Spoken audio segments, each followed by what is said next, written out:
Shalom, selamat pagi, selamat hari Minggu adik-adik. Bagaimana kabarnya? Ya, kakak harap kabarnya adik-adik luar biasa. Kita kembali pada ibadah PT Online Minggu hari ini yang lain firmannya akan dibawakan oleh Kak Galuh. Nah, untuk kita sebelum mulai ibadah PT, kakak berharap untuk adik-adik supaya mempersiapkan diri dulu, mandi terlebih dahulu, memakai pakaian yang rapi dan tidak sambil rebahan menonton video ini.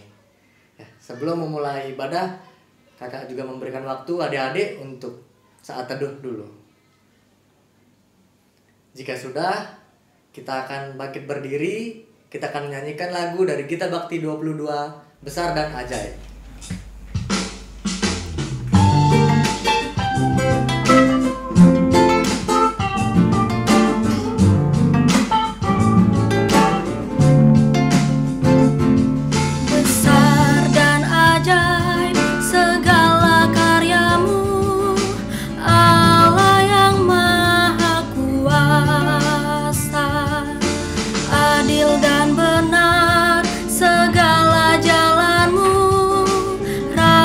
Segala bangsa, siapa tak takut Tuhan, tak mengagungkan namamu, sebab hanya Kau yang kudus. Semua bangsa akan datang dan sujud menyembah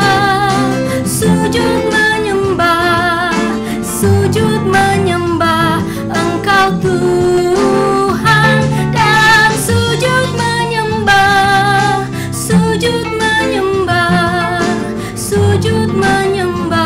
Engkau Tuhan. Kita akan masuk sekarang ke ibadah. Sebelum itu kita satu di dalam doa. Mari kita berdoa.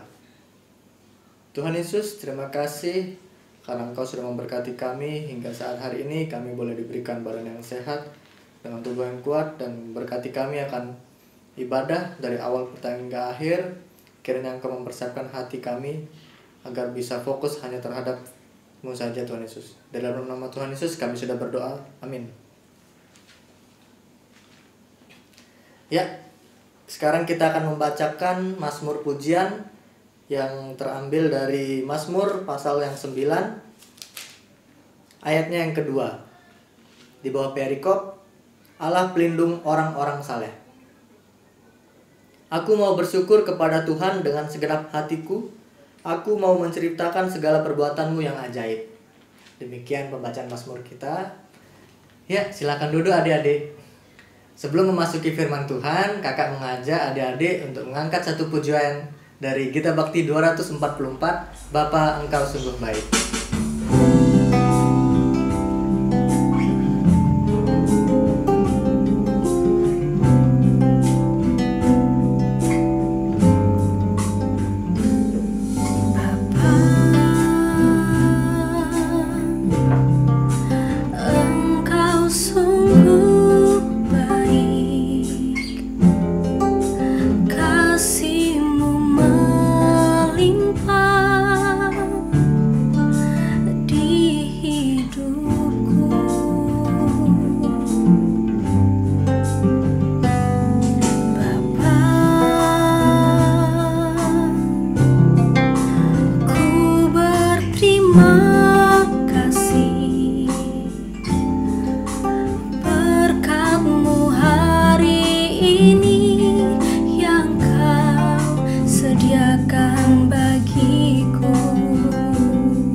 Shalom adik-adik, gimana kabarnya hari ini? Semoga kita semua tetap sehat selalu ya. Pembacaan firman Tuhan pada minggu hari ini kita ambil dari Yoel 1 ayatnya 1 sampai yang ke-12. Kakak ulangi, kita siapkan Alkitab kita yang terambil dari Yoel pasalnya yang pertama ayat 1 sampai 12. Siapkan dulu adik-adik ya. Oke, jika kita semua sudah menemukan perikop Alkitab kita, sebelum kita membaca dan merenungkannya, mari kita bersatu di dalam doa. Mari kita berdoa. Tuhan Bapa yang baik, terima kasih atas segala berkat-Mu Bapa. Kami anak-anak-Mu telah membuka Alkitab kami. Kiranya Tuhan Kau ampuni segala dosa kesalahan kami, sehingga kami boleh layak di hadapan-Mu untuk membaca dan merenungkan sebagian dari firman-Mu. Kiranya Tuhan Kau diamkan segala suara di dalam hati dan pikiran kami, sehingga kami hanya boleh berfokus hanya kepada Engkau. Terima kasih Tuhan Yesus, jadilah kehendak-Mu, hanya dalam nama-Mu kami sudah berdoa dan mengucap syukur. Amin. Baik adik-adik, mari kita bangkit berdiri. Kita baca ayat Alkitab kita yang terambil dari Yoel 1 ayatnya yang 1 sampai ke 12. Mari kita baca Alkitab kita. Di bawah perikop, itulah belalang sebagai hukuman Tuhan. Firman Tuhan yang datang kepada Yoel bin Petuel. Dengarlah ini, hai para tua-tua, pasanglah telinga, hai seluruh penduduk negeri. Pernahkah terjadi seperti ini dalam zamanmu, atau dalam zaman nenek moyangmu? Ceritakanlah tentang itu kepada anak-anakmu, dan biarlah anak-anakmu menceritakannya kepada anak-anak mereka, dan anak-anak mereka kepada angkatan yang kemudian. Apa yang ditinggalkan belalang pengerit telah dimakan belalang pindahan. Apa yang ditinggalkan belalang pindahan telah dimakan belalang pelompat. Dan apa yang ditinggalkan belalang pelompat telah dimakan belalang pelahap. Bangunlah hai pemabuk dan menangislah. Merataplah hai semua peminum anggur karena anggur baru. Sebab sudah dirampas dari mulutmu anggur itu. Sebab maju menyerang negeriku suatu bangsa yang kuat dan tidak terbilang banyaknya. Giginya bagaikan gigi singa dan taringnya bagaikan taring singa betina. Telah dibuatnya pohon anggurku menjadi musnah, dan pohon araku menjadi buntung.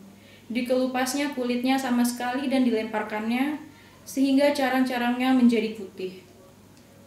Merataplah seperti anak dara yang berlilitkan kain kabung, karena mempelai, kekasih masa mudanya. Korban sajian dan korban curahan sudah lenyap dari rumah Tuhan, dan berkabunglah para imam, yakni pelayan-pelayan Tuhan. Ladang sudah musnah, tanah berkabung, sebab gandum sudah musnah, buah anggur sudah kering, minyak sudah menipis. Para petani menjadi malu, tukang-tukang kebun anggur meratap karena gandum dan karena jelai, sebab sudah musnah panen ladang. Pohon anggur sudah kering dan pohon ara sudah merana, pohon delima, juga pohon kurma dan pohon apel. Segala pohon di padang sudah mengering. Sungguh, kegirangan melayu dari antara anak-anak manusia.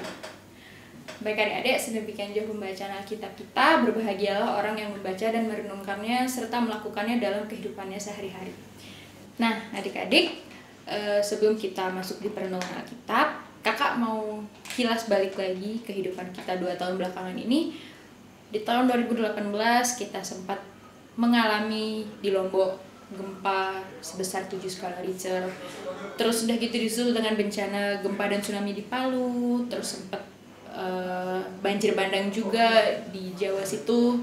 Terus udah gitu sempat juga awal tahun ini banjir di daerah Jabodetabek. Lalu kemudian yang sekarang ini kita alamin yaitu pandemi COVID-19. Nah, kakak mau jelasin dulu ayat yang kita baca barusan ya. Jadi Nabi Yoel ini arti namanya itu adalah Tuhan atau Yahweh adalah Allahku. Nah, terus Nabi Yoel ini merupakan nabi yang berkarya di sekitar bait Allah. Karena ia adalah seorang nabi, berarti ia adalah utusan Allah atau perpanjangan lidah Allah. Nah, pada saat itu di ayat yang kita baca barusan, bangsa Yehuda atau bangsa Israel itu mengalami beberapa wabah, diantaranya itu wabah belalang, wabah kekeringan, dan kebakaran. Nah, di ayat yang kita baca tadi, Nabi Yoel berusaha memberitahukan ke rakyat Kalau bencana luar biasa atau wabah ini sebelum-sebelumnya itu nggak pernah terjadi gitu loh. Jadi di ayat ini dijelasin bagaimana kehancuran kehidupan mereka, baik itu dari segi ekonomi, baik itu dari segi sosialnya, bahkan sampai di ibadah. Karena kalau pada zaman dulu kan ibadah harus ada persembahannya. Jadi dengan mereka gagal panen karena wabah belalang ini, otomatis nggak ada satupun yang bisa dihasilkan. Nah, akhirnya pada ayat 5 sampai ayat 8, Yoel ini mendorong rakyat Israel untuk berseru kepada Allah, meratap, berdoa, meminta ampun, dan meminta tolong gitu loh untuk keselamatan bangsa itu sendiri di tengah-tengah wabah belalang yang mereka alamin. Karena pada saat itu bisa jadi wabah yang mereka alamin itu wujud murka Allah sendiri, karena mungkin mereka jatuh ke dalam dosa. Nah, dalam cerita ini wabah belalang itu mengalami 4 tahap. Yang pertama, wabah tahap belalang itu bertelur dan menetas, itu disebut belalang pengerit. Yang kedua, di saat belalang mulai terbang, itu disebut belalang pindahan. Dan yang ketiga, ketika belalang mulai kuat makan tanaman di sana, disebut belalang pelompat. Dan yang terakhir, itu belalang yang berkerumun, berkumpul, dan merusak semuanya, itu disebut belalang pelahap. Nah, di ayat 7 disebutin adik-adik, telah dibuatnya pohon anggurku menjadi musnah dan pohon araku menjadi buntung.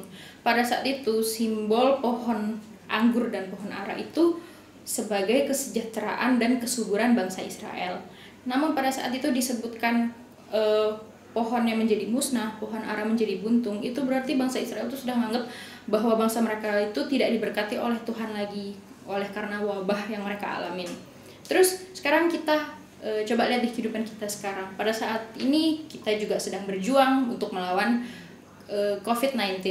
Nah, yang kita alamin itu bisa jadi hampir sama kayak yang bangsa Israel alamin pada waktu itu. Jadi kita juga sekarang kondisi ekonomi lagi kacau, sekolah adik-adik juga kacau, terus juga ibadah kita pun yang biasa kita lakukan di gereja juga harus kita lakukan secara online dulu untuk saat ini. Itu bisa jadi Tuhan itu mau kasih tunjuk kasih sayangnya gitu loh adik-adik kepada kita melalui COVID-19 ini. Tuhan itu bisa menggunakan segala cara. Nggak harus adik-adik itu dihadapkan dengan sesuatu yang sukacita, dengan berkatnya yang melimpah, tapi juga melalui penderitaan yang sekarang mungkin kita hadapin. Karena apa? Bisa jadi kita itu semakin hari semakin jauh dari Tuhan secara tidak sadar. Coba sekarang kita ingat-ingat adik-adik ya. Pada saat ini banyak sekali dosa yang biasa dilihat dan dimaklumi. Contohnya, pertama, mencontek. Siapa yang di sekolah nggak pernah mencontek? Pasti semua pernah. Kakak pun juga pernah. Terus bullying, yang kemarin kasus anak penjual gorengan yang dipanggil Mumu itu, yang sampai didorong badannya sampai sepedanya rusak. Itu juga salah satu hal yang sudah biasa, bahkan mereka merekam tanpa dosa. Baik nggak? Nggak, adik-adik ya. Terus melawan orang tua, melawan guru, melawan orang yang lebih tua, itu juga perbuatan tidak baik, ya. Terus yang paling gampang dan paling sering dilakukan oleh kita semua, menjadi sombong. Walaupun kita nggak bermaksud nih, kita nggak bermaksud meninggikan diri, tapi secara nggak sadar omongan kita tuh merendahkan orang lain. Coba dari pikir, kita bisa apa sih tanpa Tuhan? Ngapain kita harus sombong? Karena di atas langit masih ada langit. Terus coba dari pandemi COVID-19 ini, sebenarnya kita bisa kok ngambil beberapa hikmahnya. Misal, jadi kita tuh kerasa nggak sih akhir-akhirnya jadi hidup lebih bersih, lebih aware sama kesehatan diri sendiri. Jadi kemana-mana pakai masker, setiap dari mana-mana cuci tangan, mandi, ganti baju dan lain sebagainya. Jadi kita lebih bersih gitu loh. Terus banyak waktu juga dengan keluarga. Jadi yang biasanya punya kegiatan masing-masing jadi bisa berkumpul, punya quality time, atau mungkin keluarga kita yang jauh jadinya lebih sering komunikasi. Itu kan juga salah satu contoh positifnya dari COVID-19. Terus juga kita lebih banyak melihat orang saling bantu. Terus kita juga jadi lebih menghargai waktu, menghargai pertemuan, menghargai kesehatan yang kita punya sekarang. Nah, jadi nggak semuanya tentang COVID itu tentang penderitaan, tentang sakit, tentang suramnya gitu adik-adik. Nah, terus sekarang kita juga diminta untuk diam di rumah, tidak kemana-mana kalau tidak ada sesuatu yang urgent. Karena apa? Kita diminta taat sama himbauan pemerintah, karena pemerintah itu adalah utusan Tuhan juga. Jadi adik-adik, kita itu diminta taat dengan orang yang lebih tua, dengan orang-orang utusan Allah, orang tua, guru, salah satunya juga pemerintah. Karena nasihat-nasihat mereka itu berguna juga untuk kita. Nggak cuma kita sekedar hormatin, tapi karena mereka lebih banyak pengalaman, maka mereka tuh bisa ngingetin kita untuk hal-hal yang baik. Dan itu demi keselamatan kita juga. Terus sekarang ini walaupun sulit banget karena kita susah nongkrong, kita nggak bisa ibadah, kita nggak bisa jalan-jalan seperti biasanya, Tuhan tetap meminta kita tuh hidup sesuai dengan kehendaknya. Kita tetap diminta bersyukur, kita tetap diminta berdoa, bersekutu, dan berusaha. Contohnya, sekarang posisi adik-adik ibadah gimana nih? Duduk kah? Atau tiduran? Kayak yang dari di awal ibadah diingatkan sama Kak Peter, kita harus pasang posisi ibadah walaupun kita ibadah secara online, karena Tuhan melihat kita walaupun mungkin kakak-kakak di sini tidak melihat kita. Terus di rumah adik-adik bantu orang tua nggak selama COVID ini? Ya. Terakhir, kakak mau ingetin ini yang paling penting. Kalau saat-saat ini di tengah-tengah pandemi COVID-19 ini saat yang tepat untuk adik-adik itu saling dukung satu sama lain, saling peduli. Ya, saling membantu walaupun mungkin hanya via online, via sosmed, tapi itu sangat-sangat diperluin. Karena apa? Kita nggak tahu gimana sekarang kondisi kesehatan teman-teman kita, keluarga kita nggak tahu gimana kesehatan mental mereka.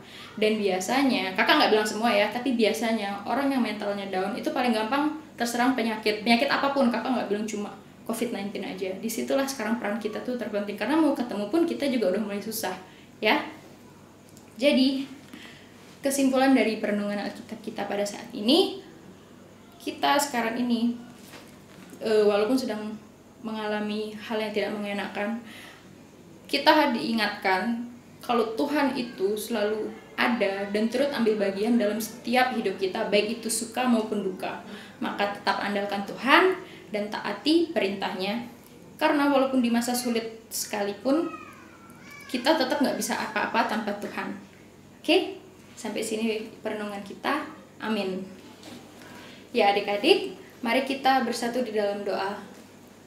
Tuhan Allah Bapa kami yang bertata dalam kerajaan surga, terima kasih atas segala berkat-Mu Bapa. Kami baru saja selesai mendengarkan dan merenungkan sebagian dari firman-Mu. Kiranya Tuhan Kau ampuni segala dosa kami jika selama pandemi ini Tuhan kami masih kurang bersyukur, kami masih bersumput-sumput, kami masih banyak melakukan kesalahan Bapa. Biarkan Tuhan untuk kedepannya kami belajar untuk lebih baik lagi. Kiranya Tuhan saat ini kami berdoa khusus untuk bangsa dan negara kami Tuhan di tengah-tengah pandemi ini. Kiranya Tuhan Kau lancarkan segala program-program yang direncanakan oleh jajaran pemerintah, baik itu dari pusat hingga ke daerah. Kiranya Tuhan Kau juga berkati pendidikan kami walaupun dari rumah Bapa, namun biarlah Kau tetap memberikan kami hikmat dan akal budi sehingga kami boleh menyerap pelajaran dengan baik. Kami juga mau berdoa Bapa untuk orang tua kami di tengah-tengah pekerjaannya, di tengah-tengah pergumulannya sehari-hari Bapa di dalam rumah tangga. Kiranya Tuhan Kau jaga lindungi orang tua kami, jauhkan dari segala mara bahaya. Kami juga mau berdoa Bapa untuk teman-teman kami yang mungkin sedang mengalami sakit atau mungkin yang sedang berulang tahun Bapa. Terima kasih Tuhan atas kehidupan yang boleh Kau berikan kepada mereka. Kiranya Tuhan Kau berkati hidup mereka lebih lagi. Terima kasih Tuhan Yesus. Kami juga mau berdoa Bapa untuk orang-orang yang mungkin terkena bencana alam Tuhan. Kiranya Tuhan Kau berikan mereka kekuatan dalam menghadapi hidup mereka pada saat ini. Kau berikan mereka sukacita lebih lagi sehingga mereka bisa hidup seperti biasanya. Tuhan, begitu banyak yang ingin kami doakan, namun sedalam hati kami Bapa Engkau yang lebih tahu. Terima kasih Tuhan Yesus, kami naikkan doa yang tidak sempurna ini hanya di dalam nama-Mu yang sudah mengajar kami berdoa. Bapa kami yang di surga, dikuduskanlah nama-Mu, datanglah kerajaan-Mu, jadilah kehendak-Mu di bumi seperti di surga. Berikanlah kami pada hari ini makanan kami yang secukupnya, dan ampunilah kami akan kesalahan kami seperti kami juga mengampuni orang yang bersalah kepada kami. Dan janganlah membawa kami ke dalam pencobaan, tetapi lepaskanlah kami dari yang jahat. Karena Engkau yang punya kerajaan dan kuasa dan kemuliaan sampai selama-lamanya. Amin. Ya, kita sudah tiba di penghujung ibadah kita, dan kakak akan mengajak adik-adik untuk mengangkat pujian dari Gita Bakti 114 di setiap janjiku.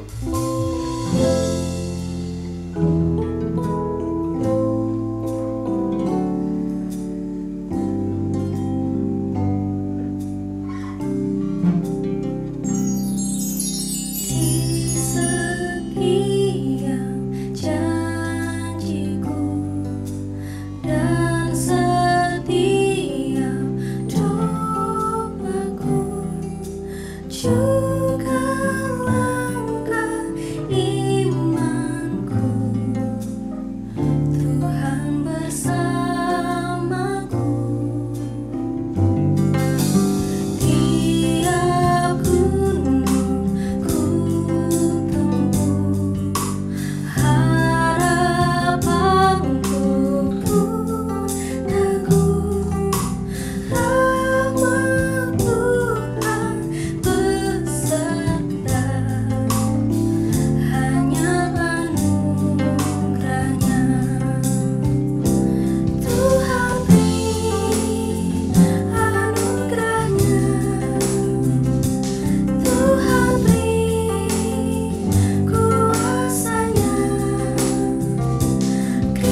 adik-adik, untuk mengakhiri ibadah kita pada hari ini, mari kita bangkit berdiri. Kita bersatu di dalam doa. Tuhan Yesus, terima kasih Tuhan, Kau telah memberkati ibadah kami dari awal, pertengahan hingga pada saat ini. Kiranya Tuhan, Kau ampuni segala dosa kesalahan kami jika selama ibadah Bapa kami masih tidak layak di hadapan-Mu. Biarkan Tuhan untuk kedepannya kami boleh belajar untuk lebih baik lagi.